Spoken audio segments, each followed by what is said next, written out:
CK, welcome to the show. Stephan, it's an absolute pleasure. Longtime fan, first time guest. So, really an honor. Yeah, well, hey, you know what? We've known each other for years. I think I first met you in 2019, just before Bitcoin 2019. And, obviously, big fan and love the work you guys are doing over at Bitcoin Magazine, the Bitcoin Conference, and all these different initiatives that you guys are running. So, big fan. So, maybe just a quick background, just for listeners who don't know you, they might have heard of Bitcoin Magazine, but they might not have heard a little bit about you. Do you want to just give us a bit about yourself? Yeah, no, absolutely. So, CK Snarks on Twitter. I am the general manager at Bitcoin Magazine. Been here since 2018, and it's really been a lot of fun. So, I mean, I can't complain. I have a dream job working for one of the coolest companies in the space. And obviously, I get to work in Bitcoin every single day, rub shoulders with the likes of yourself and other amazing folks.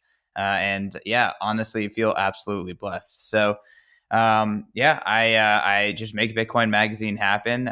Really passionate about the work we do about amplifying community members and amplifying the signal in Bitcoin and really getting past a lot of the BS that other outlets really kind of lean on. Really proud of Bitcoin Magazine, and again, super excited to chat with you about Bitcoin Europe and Bitcoin Amsterdam. Yeah, for sure. And I think this is probably going to be a strong theme in our chat today is Bitcoin in Europe. It seems in trouble, doesn't it? And there are so many ways in which Bitcoin is good for Europe, as I think you and I would both argue.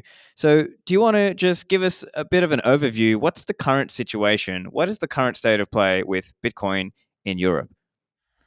Yeah, so I mean, I would say Europe was actually a very early hotbed for Bitcoin. Some of the earliest and still most influential Bitcoin companies are based out of Europe. You can think of Satoshi Labs. You can think of Ledger hardware devices. You can think of Brains. Flushpool, Brains, all of which are really institutions and still extremely productive and impactful members of the Bitcoin ecosystem.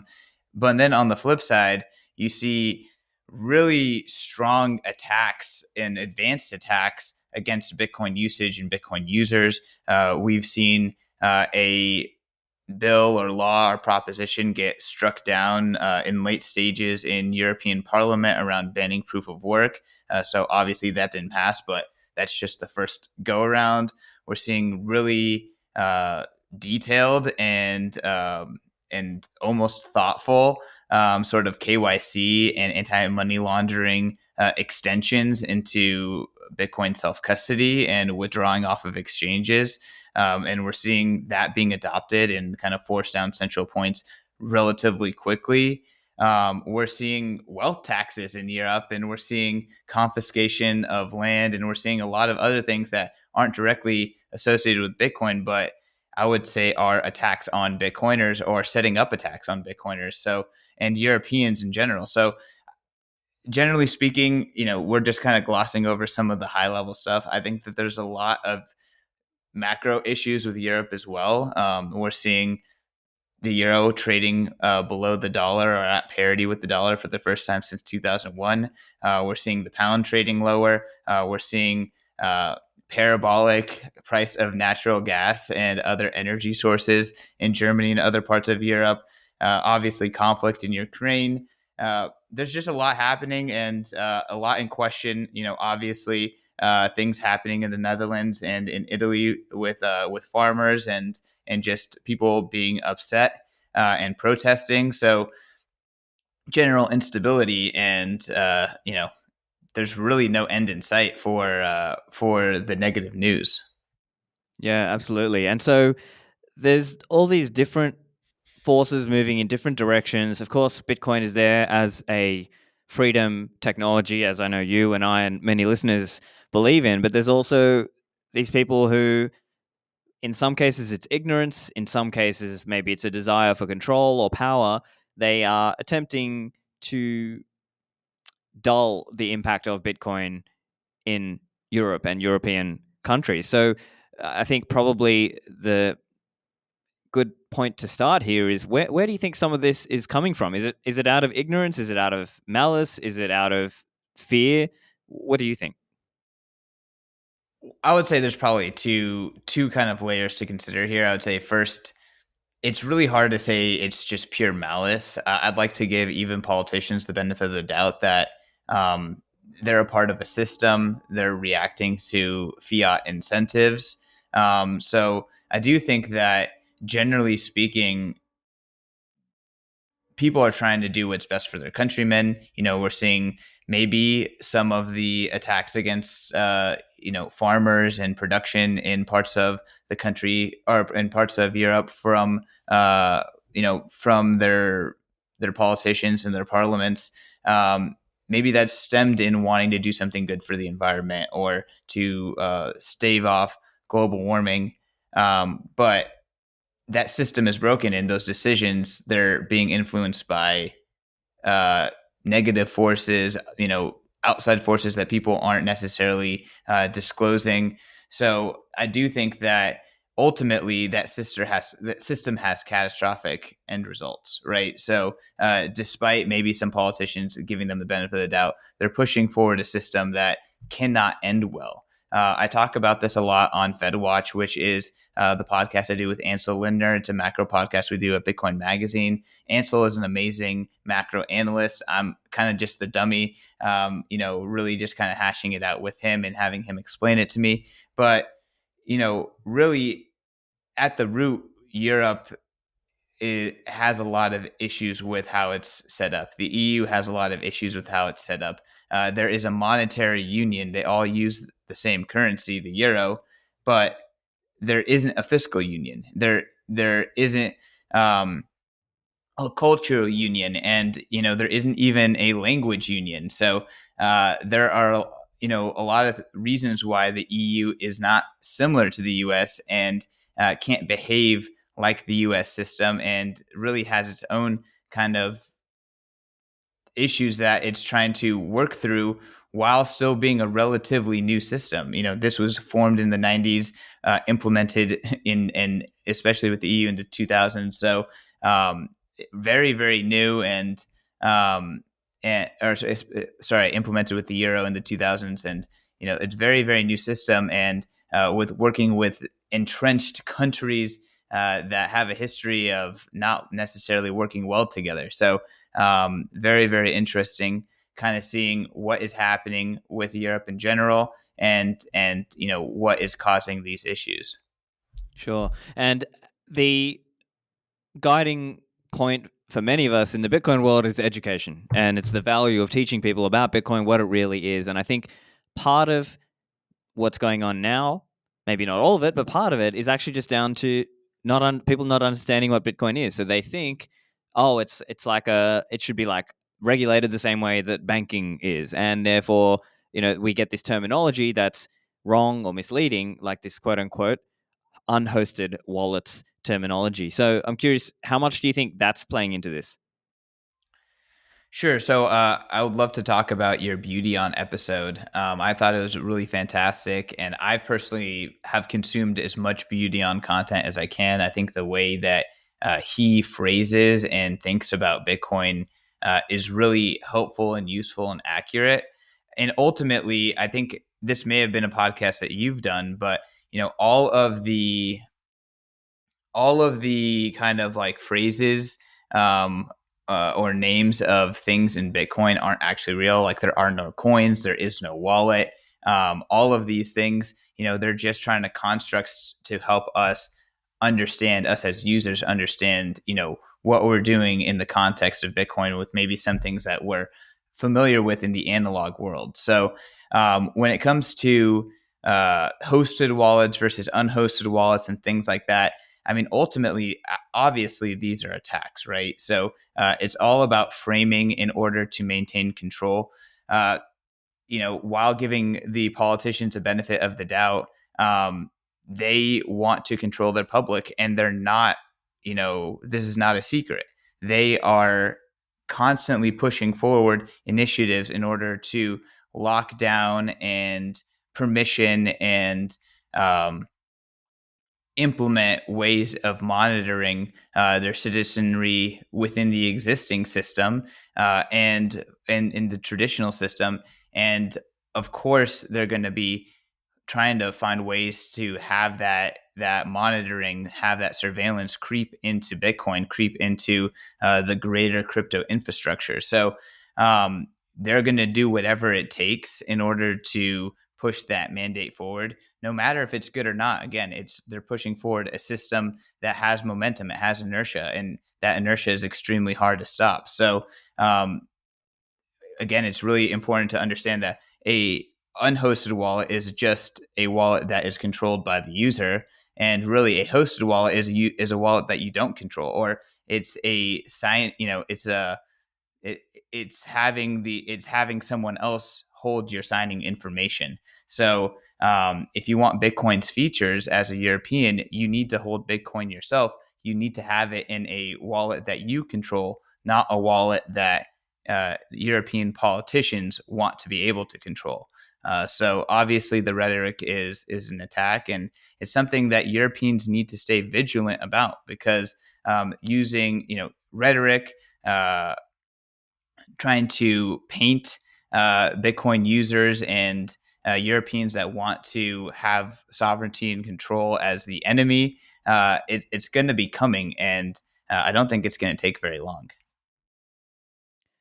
So this whole terminology around unhosted, and it is concerning the way the language is just being adopted and used. And of course, we should reject that language, and we should do our best. Those of us who are, whatever you want to call us, educators, promoters, advocates, whatever, we should generally, where possible, be educating people and showing people to use non-custodial options. So I think that's one way to make sure that people understand. But it's also about speaking about things in accurate ways, whether it's using terminology in ways that hopefully don't confuse people or send them the wrong way. The sad part seems that no matter what, the certain forces will define things in certain ways and say, oh, look, it's really scary because this bank or this government institution doesn't have the same level of insight or control. I know people have joked about this idea on Twitter, saying, look, if cash was invented today, that would probably be banned too.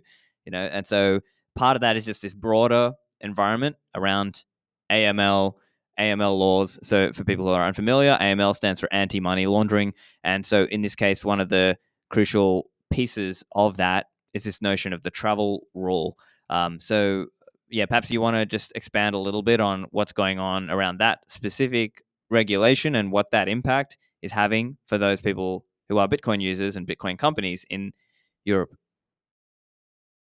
Yeah. So first, shout out to Marty Bent. He's been kind of pounding the drum on the Financial Action Task Force for a long time, but effectively non-elected bureaucratic institution that effectively puts together regulations around know your customer and anti-money laundering rules, and then governments across the world adopt those rules and interpret those rules. So obviously unelected, not of any people, and really coordinating governments together in order to implement rules, KYC rules that, frankly, there is no data that shows that they actually help with law enforcement. It's just really surveilling, innocent, law-abiding people who actually follow the rules.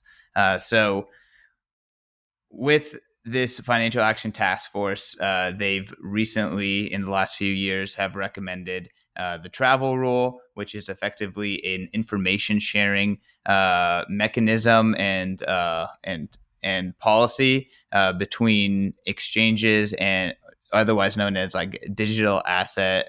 Is it VARs or virtual That's asset? VASP, virtual asset service providers. Yeah.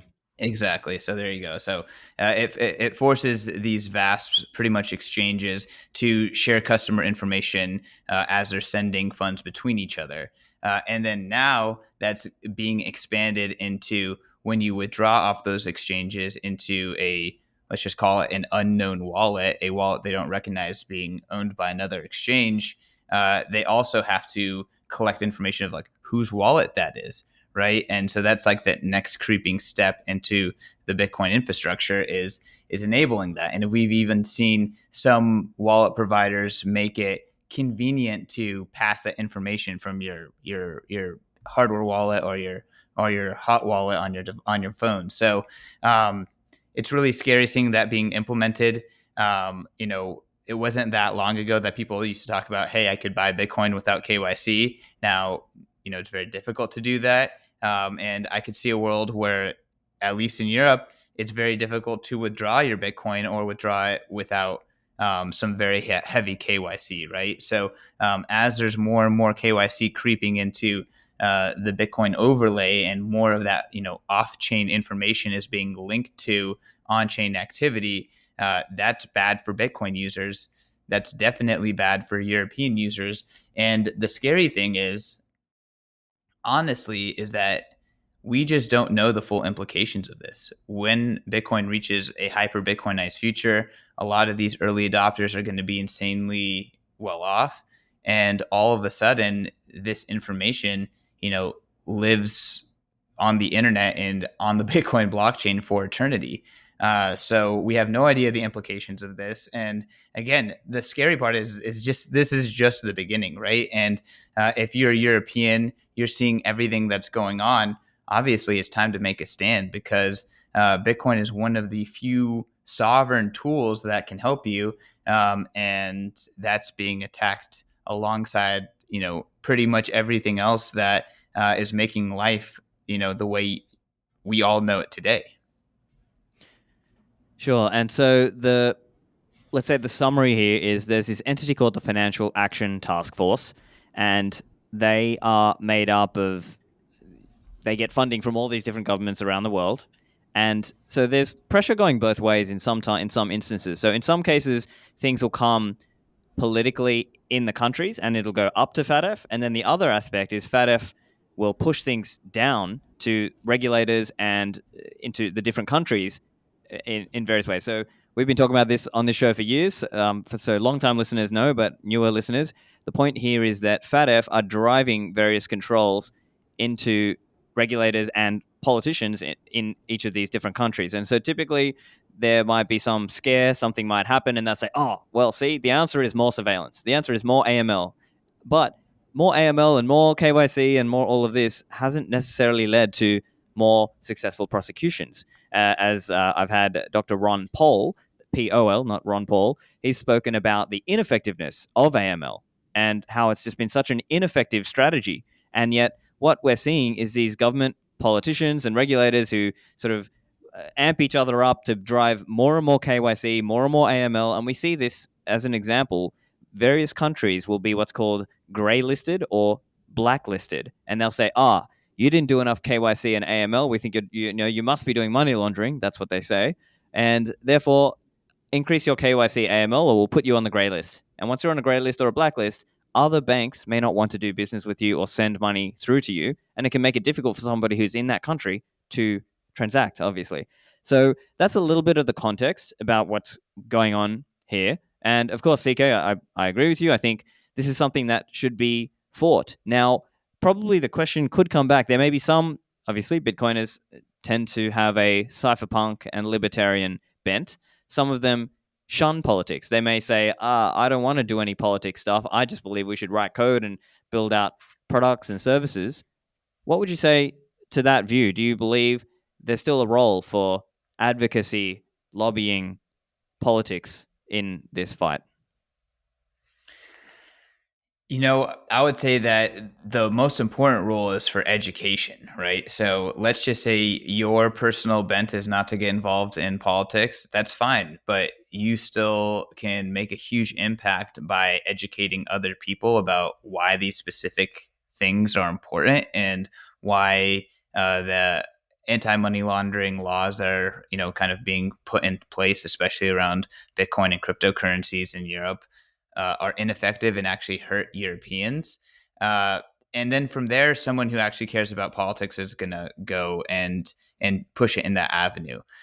What I think about Bitcoin in general is that Bitcoin like Bitcoin doesn't have to choose, right? So there's cypherpunks that are going to be building code, and then there are lawyers and politicians and people who are much more politically inclined who are going to advocate for it. So Bitcoin gets it all. Bitcoin is for everyone, and therefore everyone is going to advocate for Bitcoin in their own way. So yeah, I mean, I'm very bullish on Bitcoin because of that, but obviously we need major education because in Europe, there are clearly lots of very, very effective Bitcoiners, and there is some of the strongest Bitcoin communities in the world there, and most historic Bitcoin communities. But at the same time, there's the most headwinds as well. So a lot of people in Europe need Bitcoin. A lot of people in Europe could benefit from this technology, and they'll have to learn it soon. And there's a massive opportunity to educate, I think, and to bring on more champions who are going to champion Bitcoin in their own way. Yeah, for sure. And so, on that whole theme of why Bitcoin is good for Europe, let's talk about some of the benefits there of Bitcoin in non-custodial applications. What sort of benefits do you see for Europeans who use Bitcoin in the self-sovereign way? Well, so Bitcoin has a lot of features that I think are super beneficial for European individuals as well as European institutions. First and foremost, I think that the anger and the attacks on Bitcoin's proof of work are first extremely misguided, but two, in hindsight, are going to be viewed as extremely, extremely counterproductive. Bitcoin's proof of work is an incentive that pushes Europe towards energy independence. It pushes Europe against anti-energy policy and aligns it towards uh, extracting energy in economic ways and having energy abundance. So I think without a doubt, that aspect alone is absolutely, absolutely something that Europe needs and can help Europeans in enormous amount. I have several German friends, and guess what they're talking about right now? Young European Germans, they're talking about heating their flats and their apartments next winter and how expensive fuel is.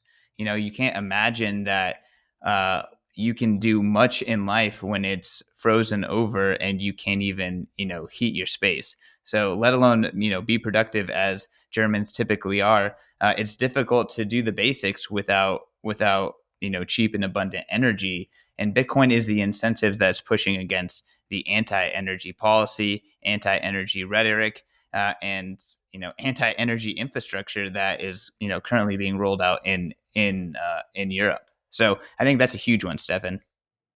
Yeah, and as you rightly refer to there, the anti-proof of work rhetoric, that also requires a lot of education. So that also, you're referring to the MiCA, I believe it's Markets in Crypto Assets Bill. Now, this was probably 3 or 4 months ago. There was a bit more discussion about this on Twitter, and I think that particular bill got shot down. But that's probably, as you mentioned, that's probably just the first salvo. There's more to come, and so there's obviously a lot of education that needs to be done about proof of work and why proof of work is essential for Bitcoin. So, if you had to just sum it up in a nutshell for people who maybe they're relatively new, how would you sum it up for them as to why proof of work is important, why proof of work mining should not be banned?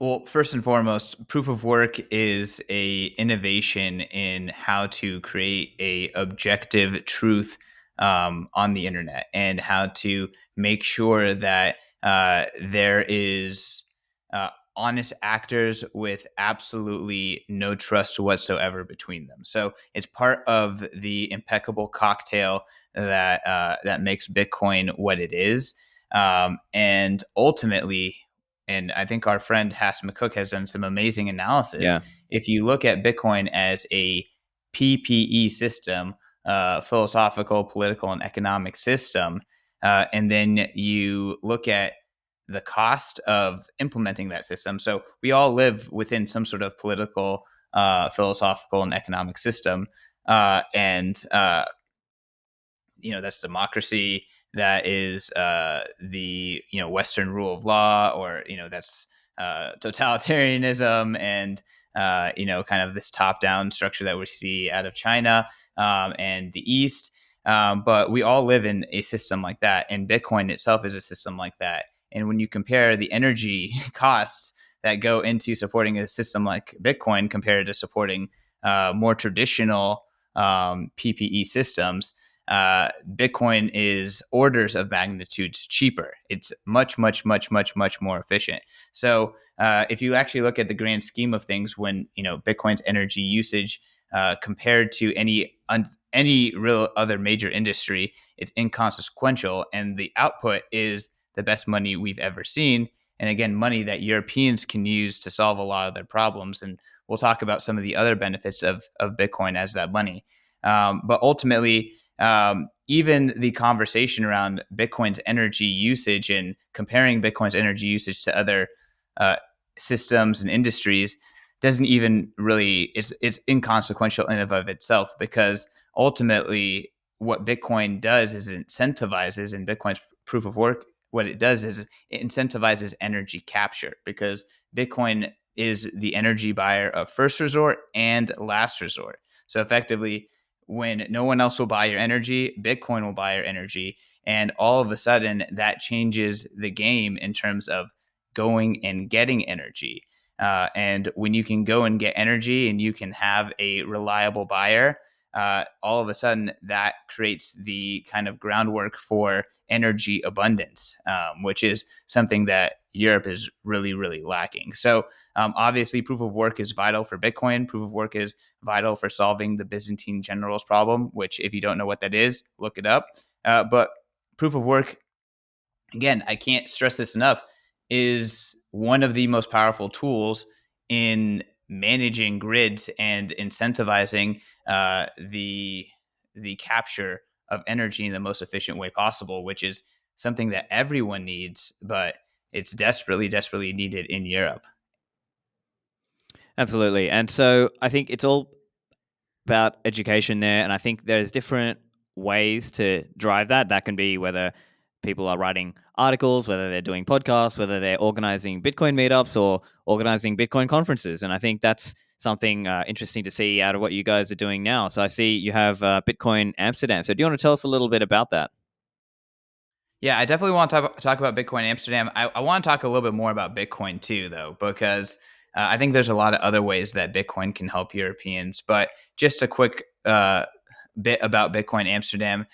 October 12th through the 14th in Amsterdam, which is one of the most historic cities for freedom and liberalism and financial evolution. So just really, really interesting history with Amsterdam and Dutch influence across the globe. But it is a 5,000 person Bitcoin event, the biggest Bitcoin event in Europe, put on by the folks who put on Bitcoin 22, Bitcoin 21, Bitcoin 2019, Bitcoin Magazine. So that's BTC Inc. That's us. And it is going to be an absolute blast. 3 days, 2 days of European focused Bitcoin content with mostly European Bitcoiners, but a lot of other amazing Bitcoiners. And then we are also throwing a party at the end, Sound Money Fest again, with a bunch of awesome DJs. The venue itself is really, really cool. It is like an indoor outdoor vibe. So very similar to Bitcoin 2019 or Bitcoin 2021. And it is, it's almost like a little mini Bitcoin Disneyland. So there's going to be activations everywhere. It's right on the river. You can go check it out on our website as well as on Google Maps. But it is going to be an incredible, incredible scene. And I'm really excited to be in Amsterdam. Yeah, that's cool. And I know, you've got Aaron Van Wirdum. So he's been a long time writer, editor, contributor at Bitcoin Magazine. So obviously he'll be there. I'm sure you'll have some other well-known Bitcoiners. I'm curious, was there any particular reason on why the Netherlands? I mean, can't spoil the secret sauce of why we do what we do, but I'll just say that we had the right partners, and they came to us with a opportunity that we couldn't say no to. So Yeah, these partners, they are friends of a lot of the hardcore Bitcoiners in the Netherlands. They throw a lot of great parties in the Netherlands, and they came highly recommended by Aaron and several others. So, yeah, we're really excited, and there's just a really strong passion for Amsterdam amongst our team. So, people got really excited about it, and like I said, there's a lot of history as well, whether it is financial history, whether that is kind of freedom history with the Netherlands. But there's also Bitcoin history. So Bitcoin 2019 for us was modeled after Bitcoin 2013 in San Jose, which is one of the famous original Bitcoin conferences. And then, shortly after that, there was Bitcoin Amsterdam in 2014. So I think it's really fitting that our first European event, since we've kind of had that historical homage to Bitcoin 2013 in San Jose, should be in Amsterdam, where Bitcoin 2014 happened. Yeah, sure. And it does strike my mind as well. There was some of this recent FATF travel rule stuff with Bitonic, which was an exchange in the Netherlands as well. So it's almost it's interesting there because in that case, I believe they did manage to win the case against the Dutch central bank. So I'm just recalling off the top of my head. I don't have the specific dates That or was a cool win. yeah. Yeah. And so, I think the hope is that if more people understand and more people are able to take financial self sovereignty into their own hands, then that just improves the overall system. And these are some of the benefits for European Bitcoiners. And of course, what we're seeing now going on with the Dutch farmers, I'm sure there's perhaps some parallels to what went on with, say, the Canadian truckers and the Dutch farmers. So I'm curious if you have any comment there and whether Bitcoin may end up playing a role there too. Well, I will just hit on the first part talking about Bitonic. That was a really cool win from Bitonic. It was awesome to see an exchange push back. But the Netherlands in general are actually still pushing forward, and the Dutch central bank is still pushing forward these AML D5 regulations, these travel rule regulations. And just recently, Coinbase and I believe several other Dutch, exchanges that operate in the Netherlands have implemented similar things.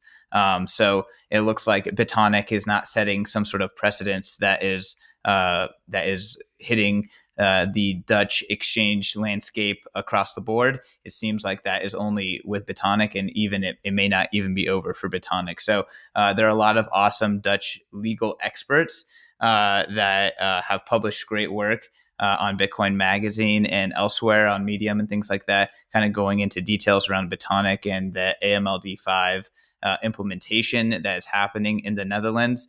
But it's not over by a mile. And Dutch Bitcoiners definitely need to get educated. They definitely need to take self custody, and they need to be aware. I do know in the Netherlands, there's a wealth tax too. So this is something that is kind of like a boogeyman that people think will never happen in the U.S. But these kind of regulations are already alive and well in Europe.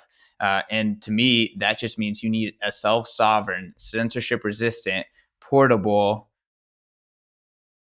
money. You need Bitcoin. And I can only imagine this kind of stuff is going to ratchet up. So I mean, I would love to talk more about Bitcoin, Stefan, just because there's so many features of Bitcoin as a money, Bitcoin as a tool for users that I think might be extremely valuable to Europeans in the not so close future. I don't want to be a fearmonger, but again, I see a lot of these things ratcheting up, not the other way around. Yeah, absolutely. And I think the the battle now is, I think, making sure that people are able to still self custody at a very minimum, because once that is lost, well, then I think it would basically, well, in one way, it would push everything underground, and we would see a lot more peer to peer. And I think perhaps that was something we saw in, I know, Nigeria and Pakistan. We saw more peer to peer users, even when the government or central banks were making moves against Bitcoin, the self sovereign Bitcoin, or even in China when the Chinese government made moves against the Chinese miners about a year ago now. So this is, I think, maybe 2/3 or 3/4 of the way through 2021. There was that big move of the Chinese government against Chinese miners, and yet there are still a lot of Chinese miners mining inside China. So I think that's one aspect of this, that it's almost like a cockroach. You can't realistically stop the thing, but at the same time, if we can have more intelligent discussion about Bitcoin, then perhaps the policy around it will be more sensible. Yeah, and I mean that's where I would recommend all Europeans and all European politicians to listen to your episode with Beauty on, where he discusses effectively all of this is just a messaging protocol, and it's all just math and speech. So it's impossible really to regulate self custody, but you can make it very, very difficult for law abiding, peaceful, innocent Europeans to do so, and you can make it illegal for them to do so, therefore making them criminals. And again, the criminals are still going to, use any general purpose computer, any commodity hardware to generate a secure, a secure Bitcoin wallet and operate with it. It's they're not going to be able to stop it. Again, these laws, all they do is tax and burden lawful, innocent people. So, I think I'm kind of going on a rant here, but ultimately, it doesn't work. And again, Bitcoin can't be stopped anyways. So you're just kind of making criminals out of people. Right. And I think it just goes to show that sometimes a big propaganda campaign, if they keep repeating the lie, it seems like that's kind of the thing they're going for with certain terminology, things like unhosted wallets and trying to ban them. And I think some of the narratives around Bitcoin that, oh, see, it must be being used by criminals, it must be being used by people who hate the environment. These are some of the narratives, and I think that's something that, as a Bitcoin community, advocates, educators, whatever, people should be trying to fight back on that, and they should be coming back with a positive narrative about the positive things Bitcoin can do. So I'm curious if there's any other positive aspects that you think the community should be highlighting rightly. I mean, I would say absolutely. I think the fact that Bitcoin is sound money that can't be confiscated is something that a lot of people are going to flock to. So, I don't know how real this is, but a lot of the anger around what's happening in the Netherlands with the Dutch farmers, what's happening in Italy, what is potentially going to be happening in Canada is one, not being able to run your agricultural business because of over these regulations that are limiting them, but also the idea of having your land and your wealth confiscated. So as long as people can hold their own keys, as long as Bitcoin UTXOs and keys are distributed amongst peers and not consolidated amongst, wallet wallet providers, exchanges, then Bitcoin, by its nature, is extremely, extremely difficult to seize. So that may be something that someone who is a bit naive or someone who's not taking the threat of wealth confiscation seriously, it might not resonate with them, but a lot of people, that's starting to resonate with them. It's actually that the number of people that value prop is resonating with is growing, and I see it growing quickly in Europe. Um, there are a lot of people in Eastern Europe, people who are involved or had family history with Germany in the Nazi times, or history with the Soviet Union. They know what it's like to not be able to leave with any of your wealth. They know what it's like to try to weave gold into your pants, or risk your life to smuggle just some sort of additional wealth over, or start your life over with absolutely nothing. Well, because of Bitcoin's digital nature and Bitcoin's liquid market, and the ability for you to cross a border with all of your wealth, Bitcoin changes that dynamic completely. it changes the calculus for potentially leaving your country. Let's say you're over with what's happening in Europe and you want to go. Well, guess what? Bitcoin enables that. Do you think that the CBDC that Christine Lagarde is pushing is going to do that? I've heard language around there's going to be like KYC limits around 200 euro transactions. So there really is going to be this loss of trust with institutions, and the more that there are loss of trust with institutions, I think Bitcoin's value prop of being trustless, censorship resistant, seizure resistant, and transportable is going to resonate more and more with Europeans that are going to look to tap those features. So there's lots of things in there that we have to think about. Like one of those is really that main benefit is people understanding that Bitcoin allows you to transact more freely. And I think part of that is helping communicate to people that if they do this peer to peer, and if they actually are using non-custodial wallets or software, then they are retaining more of that freedom. Because that's something we even see. There are times where people will talk on Twitter or show a video, and you see it's a custodial wallet, or it's a custodial account rather, and that always makes me feel a bit, oh, hang on, like you should try to use the non-custodial version if you can. Of course, I understand maybe in certain exception cases you just have to, but in others, I think we really can actually drive non-custodial use better. What do you think? Absolutely. And again, I think part of it is, like you said, when the onerous regulations come down, that drives people to using P2P. But on the flip side, I think that when it comes to education, I think that Bitcoiners can, one, educate people about what Bitcoin is. I've seen people hold up a Coinbase account to me and be like, yeah, here, this is my Bitcoin. They obviously don't know that, they can withdraw their Bitcoin, that they can control their Bitcoin, that while it's in your Coinbase account or in your exchange account, that you don't have any of those features I just talked about, those censorship resistant, seizure resistant features. If anything, you're actually more prone. You're pre 6102, right? So I think it's important for us to educate people around that, for us to onboard people in ways that are inherently non-custodial. I want to give a shout out to Bitter. That is a great European-based brokerage for Bitcoin, where you send them a wire, they send you Bitcoin directly to your wallet. There's no custody. Bull Bitcoin in Canada does the same thing. Swan is kind of like a hybrid, but of any exchange in the U.S. I believe that you all do the most in terms of trying to automate that withdrawing behavior and that cold storage behavior.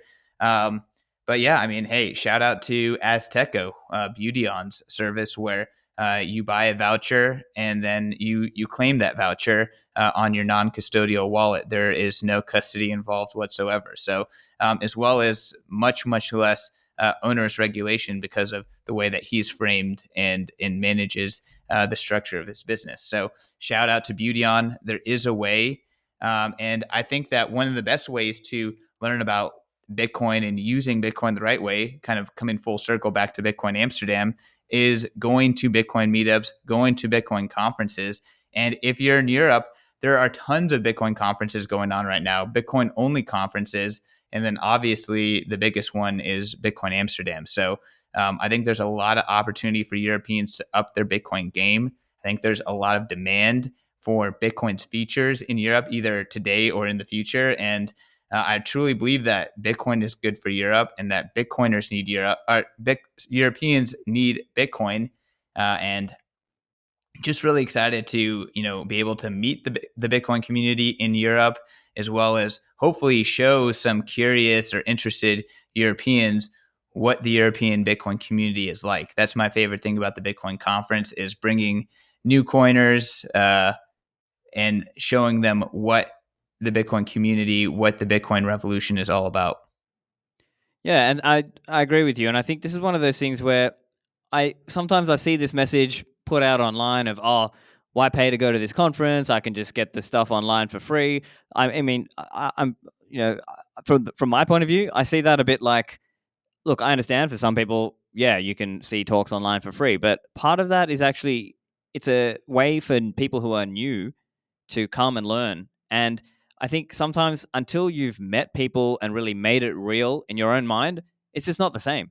And I can name multiple examples of people who have gone to Bitcoin conferences, and then when they came back home to their town or their country, they then went on to organize their own Bitcoin meetups and their own conferences, because until they had been to one of these events, it just hadn't quite clicked in their head. So I can understand superficially, yeah, if you just want the content, okay, yes, there will be certain aspects that you can get from podcasts or YouTube and you can see things online. But I really think part of the magic is actually meeting up in person and seeing it in person. So that for me is why I'm still bullish on Bitcoin conferences. Of course, there's a variety of different events. I'm not saying you have to go to this specific one. There's all kinds of ones. There's events, there's meetups, there's conferences, but there's a certain magic to some of the events. And I think that's probably the way I would put it. What do you think? No, I mean, absolutely. BTC Inc., what we do is we organize Bitcoiners and we put on the biggest Bitcoin events, the biggest big tent events. But I think Bitcoiners are best in person. I think sometimes Bitcoiners' raw honesty and intolerance to scams and grifters uh, makes us kind of a rough bunch on Twitter. But we are by far the best people in person. And I've met multiple people who've just said, hey, going to a Bitcoin meetup, meeting Bitcoiners in person completely changed my mind about the Bitcoin, what Bitcoin's all about. It actually comparing Bitcoiners to crypto people in person is extremely eye opening, just how much more intelligent they are, how much more passionate they are about what's happening, how much more connected they are about what Bitcoin is and how it interacts with the world. So, I think Bitcoiners are best in person. I personally got this job in early 2018. I went to the North American Bitcoin Conference, which is definitely a shitcoin conference, but I got to meet the folks at BTC Inc., and I've been in the space ever since professionally. So I know a lot of people who've gotten jobs at Bitcoin conferences. I know Swan Bitcoin itself came together at Bitcoin 2019. That's the first time I met you and Brady and Corey as well. So, I think Bitcoin conferences are absolutely amazing.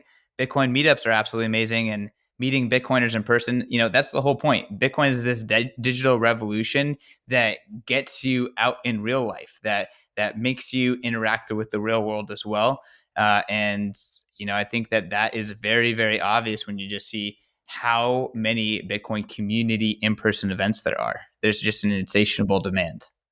Yeah, and I think part of the skill in a way is curation. It's looking at who are the speakers, and you can, and of course there'll be some speakers who are more popular than others and whatever, but the point is, if you're new, sometimes you're looking at this from the outside and you don't really know who to follow.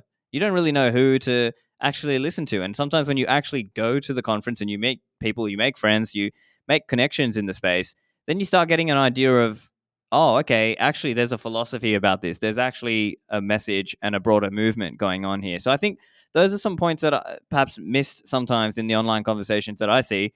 But of course, I think, yeah, generally when I can go to these events, I'll try to. Can't always, but that's kind of the way I see them.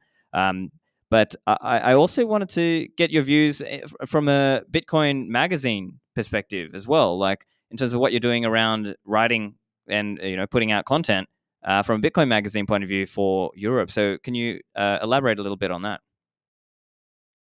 Yeah, well, I mean, in terms of Europe, we just launched. This is not necessarily Europe, but we just launched Bitcoin Magazine in Ukrainian and in Russian, and we're trying to take our Bitcoin only content global. So we are working on another home base out of Europe alongside what we're doing in Amsterdam, and we are looking to push Bitcoin content in other major European languages, and we're really trying to make Bitcoin as available as possible. We are still seeing that there's a lot of misinformation. There's a lot of focus on crypto and a lot of the stuff that we deem to be kind of noise. And there's a lot of, let's just call it, faulty research and narratives that are circulating very, very strongly, across the globe, in areas where people don't necessarily speak English. So, I think that's really important for us to continue to bring Bitcoin information in many different languages, European languages. It's important to understand that European languages are prominent across the globe. French is a prominent language in Africa, believe it or not. So, by hitting on some of these other languages, we're really making Bitcoin as global as possible. And we have a lot more big news to come. With that being said, bitcoinmagazine.com, we publish content in English, and we have an enormous amount of European Bitcoiners constantly contributing. So there's a lot of great information about what's happening with Bitcoin in Europe, the latest on the travel rule, the latest on Bitcoin companies based out of Europe, and other regulation favorable or not favorable. So check that out. Check out European Bitcoiners. And then, I don't know how much longer you want to go, Stephan, but, I would really recommend people to go check out b.tc/conference/Amsterdam. Go check out Bitcoin Amsterdam. Check out all the amazing speakers we have there. We are really trying to focus on bringing a lot of the great European developers together for this event. There are great events for developers in the US. There's the TabConf happening at the same time. But Bitcoin Amsterdam, we're trying to really do something differentiated. We're trying to really focus on what's happening in Bitcoin in Europe. And we're kind of in some way trying to show Europeans, just like we showed the world, that this that this Bitcoin movement is real, that this Bitcoin movement it has momentum. And there's nothing that shows that than bringing thousands of people together to talk about Bitcoin, celebrate Bitcoin, but just to be physically together in celebration and for Bitcoin. Yeah, and I would just add, there's something about the connections that you can make in person. All right, so even for me, when I was just podcasting away from my bedroom and not really meeting many Bitcoiners, it was a big difference between being able to actually attend some of these events, and at some of these events, you get to meet people who you just would not meet otherwise. So I think it's worthwhile. And I'm also a contributor with Bitcoin Magazine, so I write some articles here and there. So yeah, definitely I'm a big fan of bitcoinmagazine.com. So guys, go and check them out, and follow CK. So CK, where can people find you online? Any final points you want to make? Yeah, so y'all can follow me online at CK_snarks on Twitter. Obviously, everything at Bitcoin Magazine has some sort of my touch on it. And yeah, check out Stephan's work. Stephan is an awesome contributor. You write a semi-regular column with us, and honestly, some of my favorite reads come from you. So I know most of the time you're interviewing folks, but I love to get your take on Bitcoin as well. And a lot of those great articles can be found at Bitcoin Magazine. So thank you for contributing, Stephan. And thank you so much for having me. Everyone, thank you so much for listening. Bitcoin is good for Europe. Go to Bitcoin Amsterdam. Go to Bitcoin meetups. Buy Bitcoin. Secure your Bitcoin. And we didn't talk about this much, but kind of prepare for just the ratcheting up of what's continuing to happen across the globe, especially in Europe. And just keep an eye out, y'all. Stay safe. Thanks, CK.